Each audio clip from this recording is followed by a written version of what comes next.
آخرت کا معاملہ یہ ہے کہ آخرت میں اللہ تعالیٰ زبان پر مہر لگا دیں گے اور سارے اعضاء سے براہ راست کارگزاری سنیں گے. وہاں یہ سوال نہیں ہوگا کہ آپ کے پاس کتنا علم ہے. اس لیے بات سب کے ذہن میں رہے کہ جنت کا درجہ علم سے نہیں ملے گا. جنت کا درجہ علم سے نہیں ملے گا. اگر یوں سوچ کر بھی زیادہ معلومات حاصل کرے کہ جتنا علم زیادہ ہوگا جنت میں اتنا اونچا درجہ ہوگا, یہ بھی کہیں نہیں ملے گا. اس لیے کہ اگر علم برائے علم ہوتا پھر تو جنت کا درجہ بڑھ جاتا. علم برائے علم ہے نہیں, علم برائے عمل ہے. اس لیے جنت کا داخلہ تو اللہ کے فضل سے ہوگا, صحیح حدیث ہے, جنت کا داخلہ اللہ کے فضل سے ہوگا, لیکن درجہ عمل کے بقدر ہوگا. درجہ عمل کے بقدر, داخلہ عمل سے نہیں ہوگا, داخلہ فضل سے ہوگا اور درجہ عمل سے ہوگا. درجہ عمل سے ہوگا. یہ بات ہرگز نہیں ہے کہ جتنا بڑا عالم اس کا درجہ جنت میں اتنا اونچا ہو. یہ نہیں ہوگا. چونکہ مرنے کے بعد علم کے بارے میں سوال ہی نہیں ہے, مرنے کے بعد عمل کے بارے میں سوال ہے. مرنے کے بعد عمل کے بارے میں سوال ہے. کس سے پلنے کا یقین لے کر آئے ہو, عمل کیا کیا ہے. محمد صلی اللہ علیہ وسلم کو وہی پہچانے گا جو جتنا زیادہ اتباع سنت پر ہوگا. جس کی ظاہری زندگی خلاف سنت ہے وہ قبر میں آپ کو پہچاننے سے انکار کر دے گا کہ میں نہیں جانتا یہ کون ہے, میں نہیں جانتا یہ کون ہے. کیونکہ وہاں علم پر سوال, علم پر جواب نہیں دیا جائے گا, وہاں جو جواب دیا جائے گا عمل پر دیا جائے گا. میں نے عرض کیا کہ امت اس جہالت کی شکار ہوئی کہ وہ سمجھے کہ جو چیز سیکھی جائے وہ علم ہے, جو چیز سیکھی جائے. حالانکہ کتنی صاف بات ہے کہ علم صرف وہ ہے جو ہم سے ہمارا رب چاہتا ہے, وہ بھی محمد صلی اللہ علیہ وسلم کے طریقے پر. تو قارون نے یہ کہا کہ میرے پاس ایک علم ہے جس سے میں نے یہ دنیا بنائی ہے اور یہ دنیا جمع کی ہے. ان کے مقابلے میں اللہ نے قرآن میں علماء انہیں کہا جنہوں نے عمل پر ملنے والے اجر کو قارون کی مالیت کے مقابلے میں بہتر کہا. یہاں سے معلوم ہوا کہ علماء کون ہیں. یہاں معلوم ہوا کہ علماء کون ہیں. قرآن کہہ رہا ہے وقال الذین اوتوا العلم, علماء نے کہا کہ عمل پر ملنے والا اجر قارون کی مالیت سے بہتر ہے. کہا ویلکم, ارے ہلاکت ہو تمہاری, اللہ کی طرف سے عمل پر ملنے والا اجر یہ قارون کی مالیت سے کہیں زیادہ بہتر ہے. میرے دوستو عزیزو, امت اس جہالت کی شکار ہو چکی کہ وہ قرآن اور حدیث کے علاوہ بھی دنیا کے فنون کو علم کا درجہ, علم کا اجر, علم کا احتساب دنیا کے فنون میں کرنے لگی ہے. ہم سمجھتے تھے وزارت زراعت, تجارت, ڈاکٹری, یہ جتنے بھی دنیا پھیلے ہوئے فنون ہیں اس کا علم سے کوئی تعلق نہیں. یہ سب کا سب جہل ہے, سب کا سب جہل ہے. آپ بتائیے اگر ڈاکٹر کو سورہ فاتحہ نہیں آتی تو آپ عالم کہیں گے جاہل کہیں گے. کتنا بھی بڑا فنکار ہو لیکن آپ عالم نہیں کہہ سکتے, اس لیے کہ علم صرف اس بات کی تحقیق کا نام ہے کہ اللہ ہم سے کیا چاہتے ہیں. ایک مرتبہ عمر رضی اللہ تعالیٰ کو خیال ہوا کہ قرآن بھی سمجھ لیا اور آپ جانتے ہیں کہ عمر کا علم, حدیث بھی سمجھ لی, سب سے زیادہ آپ منشا کو پہچاننے والے عمر. خیال یہ ہوا کہ معلوم ہونا چاہیے کہ اللہ تعالی نے موسیٰ علیہ السلام پر کیا علم نازل کیا تھا. موسیٰ علیہ السلام پر کیا علم نازل کیا تھا. یہ خیال آیا. توریت پڑھی عمل کے لیے نہیں، صرف جاننے کے لیے، معلومات کے لیے، عمل کے لیے نہیں بلکہ صرف جاننے کے لیے، معلومات کے لیے کہ موسیٰ علیہ السلام پر اللہ نے کیا علم نازل کیا تھا. حالانکہ موسیٰ علیہ السلام پر نازل ہونے والا علم علم تھا، توریت مستقل احکام دیے اللہ نے. اس کو حاصل کیا عمر رضی اللہ تعالیٰ عنہ نے. اس کے چند اوراق ہاتھ میں لے کر مسجد میں آئے. میں عمر ہاتھ میں کیا ہے؟ اس کے لیے توریت کا علم ہے، اور ہم نے صرف یہ جاننے کے لیے کہ اللہ نے موسیٰ علیہ السلام پر کیا احکام نازل کیے تھے، صرف معلومات کے لیے ہم نے اس کو پڑھا ہے. اتنا سنتے ہی حضور اکرم صلی اللہ علیہ وسلم کا چہرہ غصے سے آپ کا چہرہ بدل گیا. آپ سیدھے منبر پر گئے، آپ غصے میں تھے. اتنا غصہ تھا آپ میں، اتنا غصہ تھا کہ انصار میں اعلان ہو گیا کہ سب ہتھیار لے چلو، کسی نے اللہ کے نبی کو سخت تکلیف پہنچائی ہے. اعلان ہو گیا انصار میں، ہتھیار لے چلو، ہتھیار لے چلو، ہتھیار لے چلو. بہت بڑی بات پیش آ گئی ہے. کوئی ساری مسجد بھر گئی صحابہ سے، سب صحابہ ہتھیار لے کر مسجد میں جمع ہو گئے. کیا بات ہے، کیا بات ہے، کیا ہوا، کیوں غصہ آیا آپ کو؟ سارا غصہ حضرت عمر پر تھا کہ توریت کیوں پڑھی. سارا غصہ حضرت عمر پر تھا، توریت کیوں پڑھی.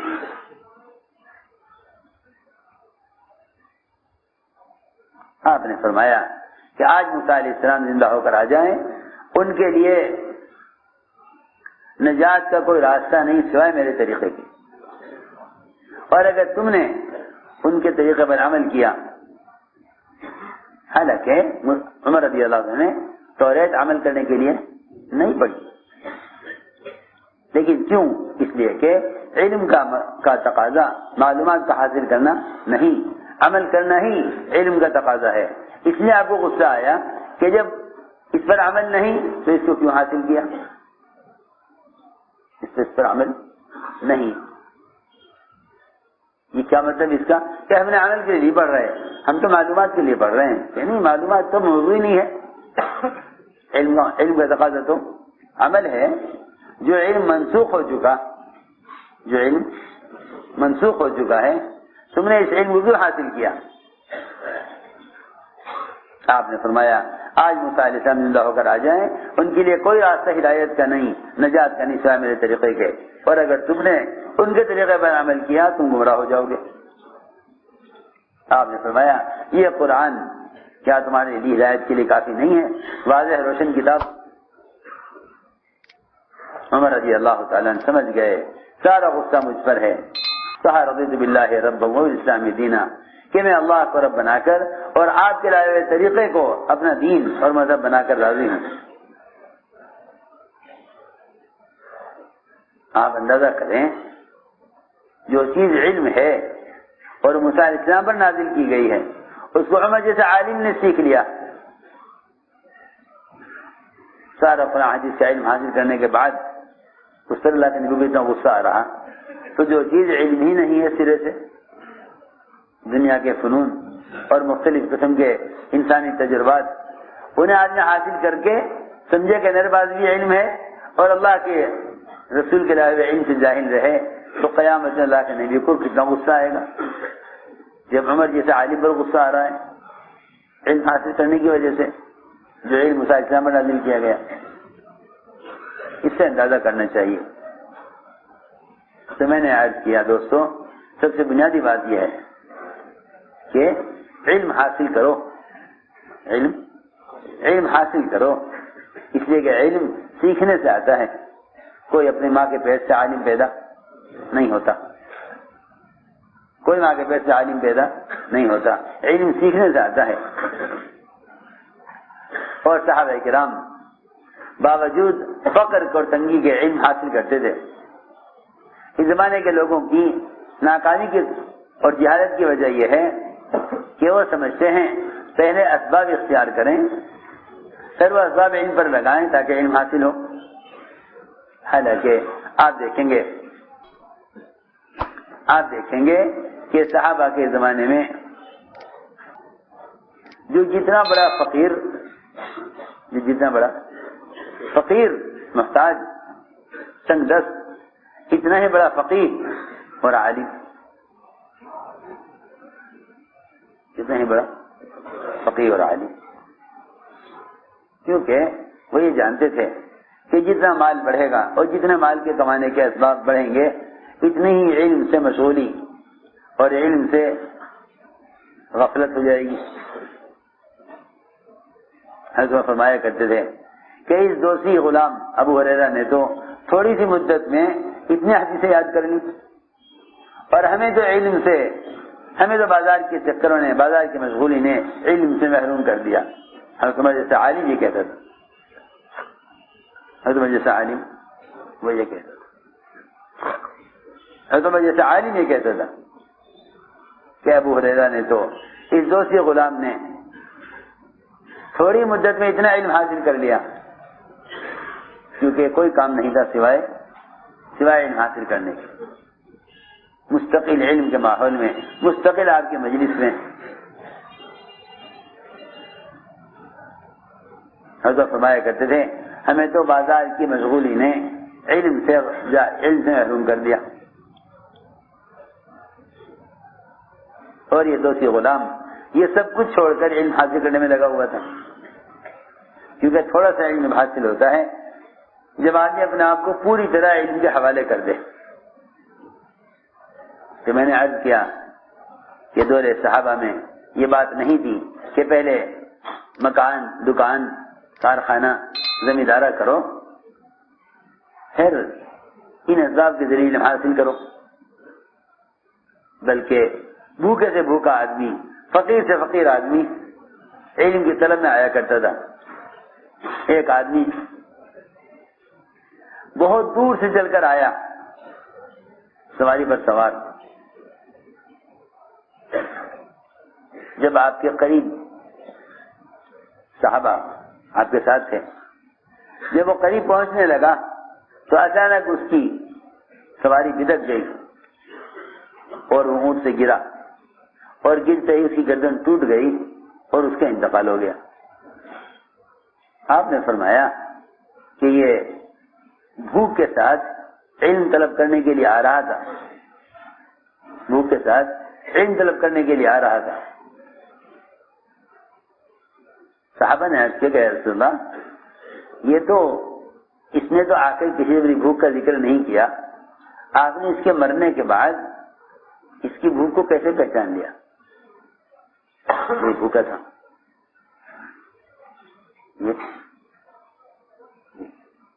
اس کی بھوک کو کیسے پہچان لیا؟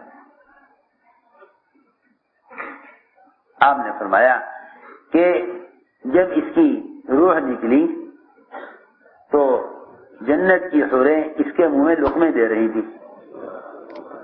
اس سے سمجھا میں کہ یہ بھوک کے ساتھ باوجود بھوک کے، یہ نہیں پہلے کھانا کھا لوں، پہلے کھانے کمانے کا انتظام کر لوں، پہلے علم حاصل کر لوں گا،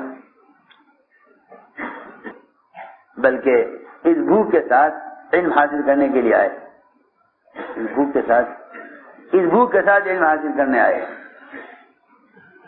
اس بھوک کے ساتھ علم حاصل کرنے کے لیے آئے. تو میرے دوستو عزیزو، میں نے عرض کیا کہ مادی اسباب سے علم کے حاصل ہونے کا کوئی تعلق نہیں،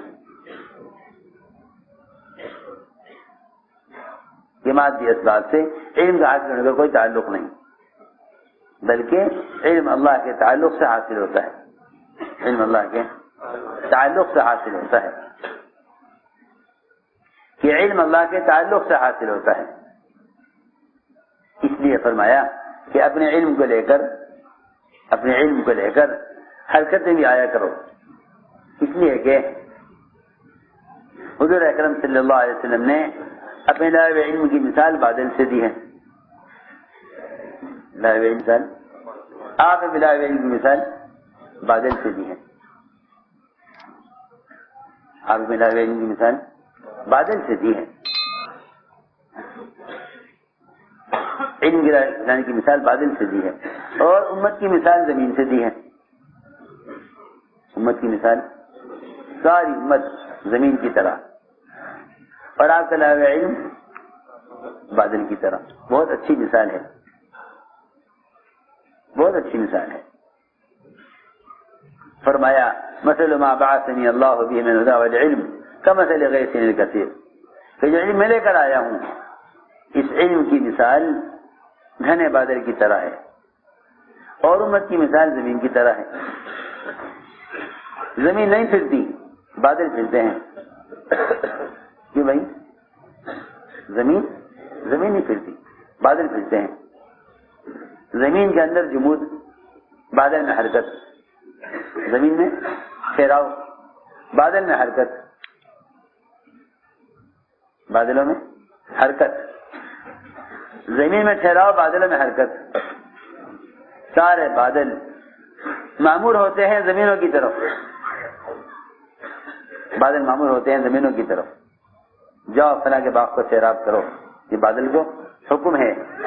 فرشتے ہکاتے ہیں بادلوں کو زمینوں کی طرف.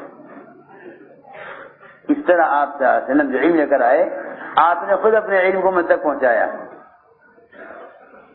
بلغ ما انزل الیک من ربک, آپ خود پہنچائیے جو آپ پر حکم نازل کیے گئے ہیں, آپ انہیں خود پہنچائیے. آپ انہیں امت تک خود پہنچائیے. آج کل لوگ علم کی مثال کنویں سے دینے لگے کہ بھائی ہم کنویں کی طرح ہیں, یہ علم حاصل کرنا ہمارے پاس آئے. اور آپ صلی اللہ علیہ وسلم نے اپنے صحابہ, علماء صحابہ کو حرکت پر ڈالا کہ جو علم تم مجھ سے لے رہے ہو اس علم کو لے کر امت میں, اس علم کو لے کر امت کے پاس جاؤ, اس علم کو لے کر امت کے پاس جاؤ. آپ صلی اللہ علیہ وسلم, آپ نے علماء صحابہ کو حرکت پر ڈالا. جسے میں نے عرض کیا کہ آپ نے علم کی مثال بادل سے دی, علم کی مثال بادل سے دی. اور زمین کی 3 قسمیں بیان کی. ایک زمین ہو جو پانی کو جذب کر کے گھاس, درخت, پھول اگائے. ایک زمین وہ ہے جو پانی کو جمع کر لے, وادی اور ڈیم جس میں پانی جمع ہو جاتا ہے, لوگ پیتے ہیں, پلاتے ہیں, اپنی کھیتیوں کو, اپنے جانوروں کو سیراب کرتے ہیں. ایک زمین وہ ہے شوریلی زمین جس میں پانی برس کر بہ جاتا ہے, پانی برس کر بہ جاتا ہے اور لوگ اس سے اس علم سے کوئی نفع حاصل نہیں کرتے اور اس علم کے ذریعے عزت اور سربلندی حاصل نہیں کرتے. پانی برس کر بہ جاتا ہے. آپ کی کوشش ابو طالب پر بھی, ابو ہریرہ پر بھی, ابو طالب پر بھی اور ابو ہریرہ پر بھی. ابو ہریرہ بن گئے سب سے بڑے محدث, ابو ہریرہ بن گئے سب سے بڑے محدث. ابو طالب اسلام بھی نہ لائے. کوشش سب پر, محنت سب پر. یہ نہیں کہ جو آدمی طلب لے کر آئے گا اس کو سکھلا دیں گے. اس لیے علماء طالب ہیں, امت مطلوب ہے. جیسے بادل طالب ہیں, زمین مطلوب ہے. علماء طالب ہیں, امت مطلوب ہے. اگر علماء کو امت مطلوب نہیں تو پھر علماء مطلوب نہیں ہو سکتے. علماء جب مطلوب ہوں گے جب علماء کو امت مطلوب ہو. جب علماء کو امت, میں کچھ کہہ رہا ہوں توجہ سے سنو, علماء کو امت مطلوب ہو تب یہ علماء مطلوب بنیں گے امت کے لیے. اگر علماء کو امت مطلوب نہیں اور یہ علم تک پہنچا کر امت کو جہالت سے نہیں نکالتے تو پھر علماء مطلوب نہیں ہے. علماء مطلوب جب بنیں گے جب علماء امت کے طالب بنے, علماء امت کے طالب بنے, علماء امت کے طالب بنے. حضور اکرم صلی اللہ علیہ وسلم اپنے صحابہ کو علم امت تک پہنچانے کے لیے نقل و حرکت پر ڈالے ہوئے تھے. آپ نے اپنے صحابہ کو یہ سکھلایا تھا, بلغوا عنی ولو آیا. ایک آیت میں آتی ہے تمہارے ذمہ ہے دوسرے تک پہنچا دو, اس کو دوسرے تک. بلغوا عنی ولو آیا. ایک آیت بھی آتی ہے تمہیں چاہیے کہ دوسرے تک اس کو پہنچا دیں. ایک آیت بھی آتی ہے تو اسے دوسرے تک پہنچا دیا جائے۔ میرے دوستوں عزیزو، دعوت اور تعلیم کا میں کوئی فرق نہیں۔ کیوں؟ اس لیے کہ آنے والوں کو سکھلانا تعلیم ہے، جا کر سکھلانا دعوت ہے۔ تبلیغ اور تعلیم، دعوت اور تعلیم میں کوئی فرق نہیں۔ آنے والوں کو سکھلانا تعلیم، جا کر سکھلانا تبلیغ، جا کر سکھلانا تبلیغ۔ تعلیم اور تبلیغ میں کوئی فرق نہیں ہے، تعلیم اور تبلیغ میں کوئی فرق نہیں۔ آنے والوں کو سکھلاؤ تعلیم ہے، جا کر سکھلاؤ تبلیغ ہے۔ حضور اکرم صلی اللہ علیہ وسلم علماء صحابہ کی جماعتیں بنا بنا کر علاقوں میں صرف اس لیے بھیجتے تھے تاکہ وہاں علم پہنچ جائے۔ اس زمانے کے لوگ تو یہ سمجھتے ہیں کہ صحابہ صرف کافروں سے قتال کرنے کے لیے نکلتے تھے۔ یہ زمانے کا غلط خیال ہے، یہ زمانے کے لوگوں کا غلط خیال ہے، کیونکہ وہ سمجھتے ہیں کہ جہاد اور خروج اور اس کے فضائل صرف کافروں سے مقابلہ کرنے کے لیے ہیں۔ ایسا نہیں ہے۔ اللہ اکبر۔ اگر مسجد کی طرف چل کر آ رہا ہے علم حاصل کرنے کے لیے، علم حاصل کرنے کے لیے یا تعلیم خود کرانے کے لیے، تو فرمایا کہ یہ بھی جہاد میں سے ہے، یہ بھی جہاد کا ایک حصہ ہے۔ یہ جہاد کا ایک حصہ ہے کہ عام مسیح کی طرف چل کر آئیں علم حاصل کرنے کے لیے یا دوسروں کو علم سکھلانے کے لیے۔ ہمارے ایسا فرماتے تھے اس زمانے میں علم مسجد سے نکل گیا، اس زمانے میں علم مسجد سے، اس زمانے میں علم مسجد سے نکل گیا، اس زمانے میں علم مسجد سے نکل گیا۔ اور واقعی یہی وجہ ہے کہ جب علم مسجد سے نہیں سیکھا جائے گا، جب علم مسجد سے نہیں سیکھا جائے گا تو عمل کی استعداد پیدا نہ ہوگی۔ میری بات توجہ سے سننا۔ ہم گھر کے ماحول میں، گناہوں کے ماحول میں، دنیا کے مشغولی کے ماحول میں تھوڑا سا علم حاصل کر لیتے ہیں، ہاں معلومات حاصل ہو جاتی ہے، لیکن عمل کی استعداد پیدا نہ ہوگی جب تک علم کے حلقوں میں اور علماء کی صحبت میں اور مسجد کے ماحول میں اور فرشتوں کے پروں میں رہ کر علم نہیں سیکھیں گے۔ عمل کی استعداد ملائکہ کے پروں میں رہنے سے پیدا ہوتی ہے، جس طرح مرغوں انڈوں کے اندر حیات وہ پیدا ہوتی ہے مرغی کے پروں سے، اس طرح فرشتوں کے پروں میں رہنے سے عمل کی استعداد پیدا ہوتی ہے۔ میں نے عرض کیا کہ حضور اکرم صلی اللہ علیہ وسلم نے اپنے صحابہ کو متحرک بنایا تھا کہ علم کو لے کر حرکت میں آئیں۔ حضرت نے مطالبہ کیا کہ ہمارے یہاں جماعت بھیجیں۔ فرمایا مجھے اطمینان نہیں، مجھے اطمینان نہیں ہے نہ اس پر، لیکن علم طلب کرنا چاہتے ہیں تو آپ نے 70 صحابہ چنے، علماء قراء اپنے صحابہ میں سے، اور 70 کی جماعت بنا کر آپ نے روانہ کی۔ بیر معونہ میں سارے علماء کو شہید کر دیا گیا، سارے علماء کو۔ سب سے بڑی صحابہ میں سب سے بڑی علماء کی جماعت ایک وقت میں بغیر کسی قتال کے، بغیر کسی جنگ کے، بغیر کسی مقابلے کے، بغیر کسی غزوے کے، جو سب سے بڑی جماعت علماء کی شہید ہوئی وہ صرف علم پہنچانے کے لیے شہید کی گئی۔ انہوں نے خود کہا صحابہ نے، علماء صحابہ نے، کہ ہم تو مقابلے کے لیے، قتال کے لیے نہیں نکلے، ہم تو حضور اکرم صلی اللہ علیہ وسلم کی ایک اہم ضرورت کے لیے جا رہے ہیں، آپ نے ہمیں بھیجا ہے علم سکھلانے کے لیے جا رہے ہیں، ہمارا کسی مقابلہ نہیں ہے۔ آپ اندازہ کریں اللہ کے راستے کے نفر کا مقصد، اللہ کے راستے میں نکلنے کا اصل مقصد کہ جو غیر عالم ہے وہ نکلے اپنے ماحول سے علم حاصل کرنے کے لیے، جو عالم ہے وہ نکلے اپنے ماحول سے امت تک علم کو پہنچانے کے لیے۔ معلوم ہوتا ہے کہ خروج اور نفر اور اللہ کے راستے کی نقل و حرکت کا سب سے بنیادی مقصد، سب سے بنیادی مقصد، نبی کی بعثت کا بنیادی مقصد امت کو علم پہنچانا اور امت کو جہالت سے نکالنا ہے، نہ کہ یہ کہہ دینا کہ کہ یہ تو سب قتال کے فضائل ہیں اور قتال زمانے میں ہے نہیں، یہ تبلیغ والے قتال کے فضائل کو تبلیغ میں استعمال کر کے کہتے ہیں اللہ کے راستے میں نکلنے کا یہ اجر ہے۔ ارے جب تمہیں پتہ ہی نہیں ہے کہ نبی کی بعثت کا کیا مقصد ہے، نبی کی بعثت کا مقصد یہ ہے، نبی کی بعثت کا مقصد یہ ہے کہ امت کو علم سکھلائیں اور امت کو جہالت سے نکالیں، یہ نبی کی بعثت کا اصل مقصد ہے، نبی کی بعثت کا اصل مقصد ہے۔ سنو غور سے بات، یہ نبی کی بعثت کا اصل مقصد ہے۔ هو الذي بعث في الأميين رسولا منهم يتلو عليهم آياته ويزكيهم ويعلمهم الكتاب والحكمة، یہ نبی کی بعثت کا اس آیت میں مقصد بتا دیا کہ امت کو دین کی تعلیم دینا، جہالت سے نکالنا، یہ نبی کی بعثت کا اصل مقصد ہے۔ اسے میں نے عرض کیا کہ قرآن نے کھول کر کہہ دیا کہ اللہ کے راستے کے نفر کا مقصد امت تک علم کو پہنچانا ہے، اللہ کے راستے کی خروج کا مقصد امت تک علم کو پہنچانا، یہ اللہ کے راستے کے نفر کا اصل مقصد ہے۔ دیکھو خوب قرآن کی آیتوں میں غور کرو، اللہ فرما رہے ہیں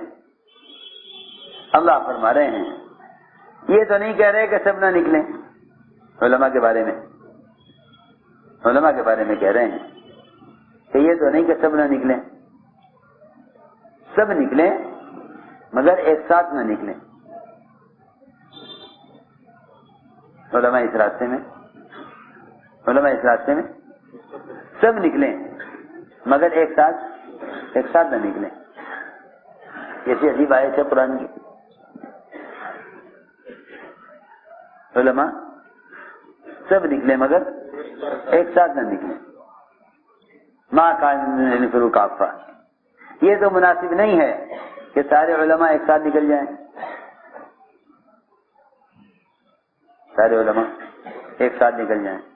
یہ تو مناسب نہیں کہ سارے علماء ایک ساتھ نکل جائیں۔ ایسا کیوں نہیں کرتے کہ علماء کی ایک جماعت نکلے اللہ کے راستے میں، باقی علماء مقام پر رہیں، تاکہ جو لوگ ان علماء کے پاس علم طلب کرنے کے لیے آئیں، سوالات لے کر آئیں، استفسار کے لیے آئیں، مسئلہ پوچھنے کے لیے آئیں، تو یہ ان کی ضرورت کو پورا کرنے کے لیے مقام پر رہیں، جنہیں طلب ہے علم کی ان کی طلب پوری کی جائے۔ ایک جماعت نکل جائے اللہ کے راستے میں علماء کی، کیوں؟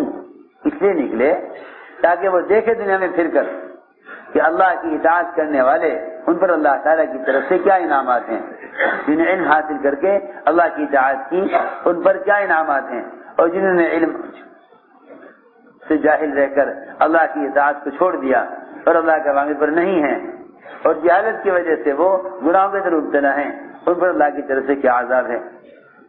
ان حالات کا اللہ کے راستے میں پھر کر ان حالات کا مشاہدہ کریں، اس سے ان کے علم کے اندر رسوخ پیدا ہو جائے گا، اور جب واپس آئیں گے تو واپس آ کر اپنی قوم کو ڈرانا، ان کی تحذیر مؤثر ہو جائے گی، ان کا اپنی قوم کا آ کر ڈرانا مؤثر ہو جائے گا، یہ فرمایا۔ کیسی عجیب بات ہے۔ وَلِيُنذِرُوا قَوْمَهُمْ إِذَا رَجَعُوا إِلَيْهِمْ، جب واپس آئیں تو مقامی لوگوں کو آ کر ڈرائیں کہ بھائی ہم تو امت کے حالات دے کر آئے ہیں، ارے سنو تو صحیح، امت کے حالات دے کر آئے ہیں۔ جب ایک مالدار آدمی فقراء میں، غرباء میں، ننگے بھوکے، بیمار پریشان حال لوگوں میں جاتا ہے تو اس کو اپنے مال کے مصارف معلوم ہوتے ہیں، مجھے مال کہاں خرچ کرنا ہے، مجھے مال کہاں خرچ کرنا ہے۔ کہیں بیوائیں ملیں گی، کہیں یتیم مسکین بچیاں ملیں گی، کہیں غیر شادی شدہ عورتیں ملیں گی کہ مال کی وجہ سے شادی کرنے سے پریشان ہیں، نہیں کر سکتے، کہیں بے گھر لوگ ملیں گے، تو یہ سوچے گا کہ میرے مال کے کتنے مصارف ہیں۔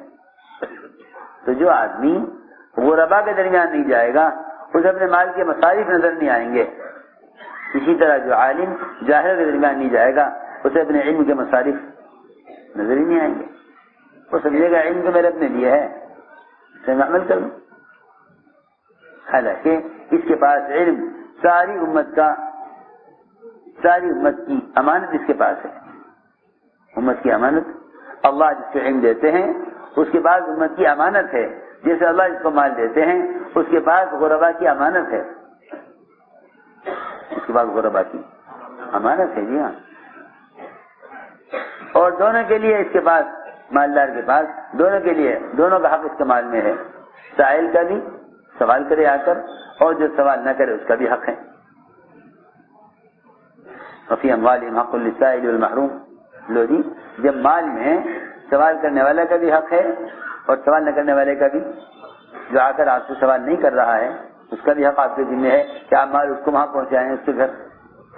تو جس طرح جب مال کے لیے حکم ہے، جس مال کا تعلق دنیا کی چند روزہ زندگی سے ضرورت کے طور پر، تو جو آخرت جس پر ہمیشہ کی کامیابی کا یا ناکامی کا مدار ہے، وہ آخرت جس میں جہنم یا جنت کا فیصلہ ہونا ہے، بتاؤ اس آخرت سے متعلق علم کا پہنچانا کتنا زیادہ ضروری ہوگا.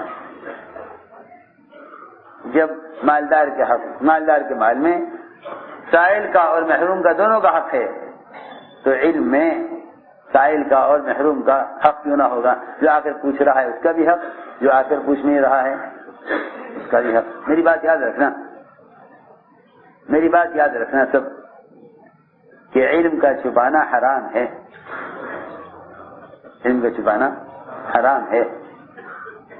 اس شخص کے لیے جو آدمی آ کر آپ سے سوال کرے اور آپ کو معلوم ہے لیکن آپ جواب نہ دیں اور اس کے علم نہ بتائیں اور اس کے رہبری نہ کریں، فرمایا کہ جس طرح علم کے چھپانے والے کے لیے وعید ہے سوال کرنے والے کو نہ بتانے پر، اسی طرح جو آ کر آپ سے سوال نہیں کر رہا ہے اور آپ سے علم حاصل نہیں کر رہا، اس تک جا کر علم کا نہ پہنچانا، اس پر بھی وعید ہے. اس لیے کہ دونوں طریقے علم کے چھپانے کے ہیں.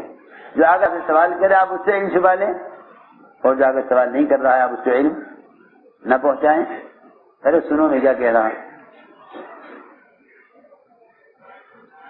دونوں شکلیں ہیں علم کو چھپانے کی. جاہل تک علم کو نہ پہنچانا بھی علم کو چھپانا ہے، اور سائل کو نہ بتانا یہ بھی علم کو چھپانا ہے. سنو، سائل کو نہ بتانا بھی علم کو چھپانا ہے، اور جو عالم جو جاہل علم حاصل کرنے کے لیے نہیں آ رہا ہے اس تک علم کا نہ پہنچانا یہ بھی علم کو چھپانا ہے. آپ ذرا اندازہ کریں، کسی صحرا میں کوئی آدمی پیاس سے مر رہا ہو، پانی نہیں ہے پینے کو، پانی پینے کے لیے نہیں ہے، پیاس سے مر رہا ہے. آپ کے پاس مشکیزے میں پانی ہے، اور آپ یہ کہیں کہ پیسے دو گے تو پلا دوں گا پانی، پیسے دو گے تو پانی پلاؤں گا، پیسے لاؤ. کیا لاؤ؟ اور پیسے ہیں نہیں اس کے پاس، کیا کرے گا؟ بتاؤ، آپ اندازہ کرو. اس سے بڑا ظالم آپ کسی کو سمجھتے ہیں کہ وہ ایک صحرا میں جہاں کہیں پانی نہیں ہے وہاں جان دے رہا پیاس سے، اس کے پاس پانی ہے، وہ یوں کہے کہ لاؤ پیسے دو پانی ملے گا. بتاؤ، اس سے بڑا ظالم کسی کو سمجھو گے؟ ارے سنو تو صحیح، کتنا بڑا ظالم ہوگا یہ آدمی کہ ایک آدمی پیاس سے مر رہا اور آپ کہہ دیں پیسے لاؤ تو پانی ملے. کیوں بھائی؟ نہیں، اس کی جان بچاؤ، پانی پلا کے جلدی. بس میں یہ کہنا چاہتا ہوں کہ اس کے پیاسا مر جانے سے بھی زیادہ بڑا ظلم، پیاسے مر جانے سے بھی زیادہ بڑا ظلم یہ ہے کہ لوگوں کے پاس علم ہو اور وہ اپنے پڑوسیوں کو علم نہ پہنچائیں. یہ اس سے بھی زیادہ بڑا ظلم ہے، کیونکہ پیاس سے مر کے تو شاید شہید ہو جاوے، لیکن جاہل مر کر آخرت کے اعتبار سے کتنے نقصان میں ہوگا. اس لیے حضور اکرم صلی اللہ علیہ وسلم نے اپنے صحابہ کو اس کا مکلف کیا، اس کا حکم دیا کہ اپنے علم کو لے کر حرکت میں آئیں علم کو لے کر حرکت میں آئیں، اپنے علم کو لے کر۔ آپ نے فرمایا صحابہ سے کہ یہ تو تم جاہلوں کو دین سکھلاؤ، علماء سے فرمایا جاہلوں کو دین سکھلاؤ ورنہ میں تمہیں دنیا میں سزا دوں گا۔ صحیح حدیث ہے۔ تعجیل عقوبت کی دھمکی، تعجیل عقوبت کی دھمکی ان کے لیے جن کو اللہ نے علم دیا ہے۔ علماء کو پتہ چلا کہ آپ نے بیان کیا ہے، سارے علماء آپ کے پاس آ گئے اور کہا کہ آپ نے ایسا بیان کیا ہے۔ آپ فرماتے میں کہ ہاں، میں تو پھر کہتا ہوں کہ تو علماء جاہلوں کو دین سیکھنا ہے ورنہ علماء کو دنیا میں سزا دوں گا۔ علماء نے عرض کیا کہ بھی جاہل ہم سے سیکھتے نہیں، ہم کیا کریں؟ ہم تیار بیٹھے سکھلانے کے لیے، ہم تو تیار بیٹھے ہیں سکھلانے کے لیے، آتے ہی نہیں ہمارے پاس، ہمارے پاس آتے ہی نہیں۔ آپ نے پھر وہی کہا کہ تو علماء جاہلوں کو دین سکھلائیں ورنہ علماء کو دنیا میں سزا دوں گا۔ علماء نے پھر وہی بات دہرائی، ابھی تیری نا کہ ہم ہلاک کیے جائیں گے دوسرے کی وجہ سے۔ یہ 3 مرتبہ آپ نے یہ بات فرمائی کہ میں علماء کو دنیا میں سزا دوں گا یا ورنہ جاہلوں کو علم سکھلائیں۔ تو علماء سمجھ گئے کہ آپ یہ کہنا چاہتے ہیں کہ اگر وہ تم سیکھی گئے نہیں آتے تو تم علم کو لے کر ان کے پاس جاؤ، علم کو لے کر تم علم کو لے کر جاؤ ان کے پاس۔ اللہ کی شان، علماء نے خود ہی کہا آپ سے، علماء نے خود ہی عرض کیا آپ سے کہ آپ ہمیں 1 سال کا موقع دے دیجیے، ہمیں 1 سال کا موقع۔